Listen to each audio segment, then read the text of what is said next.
ମୁଁ ଯେତେବେଳେ ଯେଉଁ ସିନେମା ବି କରେ ମୁଁ ସବୁବେଳେ ସବଜେକ୍ଟଟାକୁ ଶୁଣେ। ମୁଁ ସବଜେକ୍ଟଟାକୁ କନସିଭ୍ କଲେ ମୁଁ ଶୁଣିଲେ ସିନା ମୁଁ ଜାଣିବି ଏଇ ଗୀତଟା କେମିତି ହେବା ଦରକାର। ମୋତେ ଯେଉଁମାନେ ଆସି କହନ୍ତି ଯେ ଭାଇ ଆମର ଗୋଟେ ରୋମାଣ୍ଟିକ୍ ଗୀତ ହେବ, ଗୋଟେ ସ୍ୟାଡ୍ ସଙ୍ଗ୍ ହେବ, ଗୋଟେ କମର୍ସିଆଲ ହେବ, ମୁଁ ଟିକେ ଆଭଏଡ଼ କରେ। ମୁଁ ଟିକେ ସବୁବେଳେ ଚାହେଁ କ'ଣ କରିବି, କେଉଁ ଗୀତ କରିବି, କାହିଁ କରିବି, କ'ଣ ମୋର ଠିକ୍ କ୍ଲିୟର ହେଲେ ମୁଁ ଜାଣିପାରିବି, ମୁଁ ଭିଜୁଆଲି ତାର ଦେଖିପାରିବି ଜାଣି।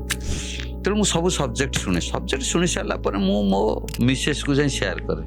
ସେୟାର ତ କରେ, ଦେଖିବା ତାର କ'ଣ ଆଉଟପୁଟ୍ଟା ଆସୁଛି। ସେ ଶୁଣେ, ହଁ ଏଇଟା ଠିକ୍ ଅଛି, ଚଳିବ, ଭଲ। ମୁଁ ଯେଉଁଦିନ ଆଫାର ସବଜେକ୍ଟଟା ଯାଇ ଶୁଣେଇଥିଲି ସେ ମୋତେ ଖାଲି କ୍ୟୁରିଓସିଟିରେ ତାପରେ କ'ଣ ହେଉଛି, ତାପରେ କ'ଣ ହେଉଛି, ତାପରେ କ'ଣ ହେବ। ତେଣୁ ଯଦି ଗୋଟେ ଦେଖନ୍ତୁ ମୋ ମିସେସ୍ ସଫ୍ଟୱେୟାର ଇଞ୍ଜିନିୟର, ସିଏ କଳା ବିଷୟରେ କ'ଣ ଭଲ ପାଆନ୍ତି ଅଲଗା କଥା, କିନ୍ତୁ ଯଦି ସେମାନେ ସିଏ ବି କ୍ୟୁରିଓସିଟି ପଡ଼ୁଛି ଆପରେ କ'ଣ ହେବ, ଏଇଟା ବହୁତ ବଢ଼ିଆ ସବଜେକ୍ଟଟା ମୋତେ ଲାଗିଲା। ମୁଁ କହିଲି ନାଇଁ, ମୁଁ ଯାହାଟା ଭାବୁଥିଲି ଠିକ୍।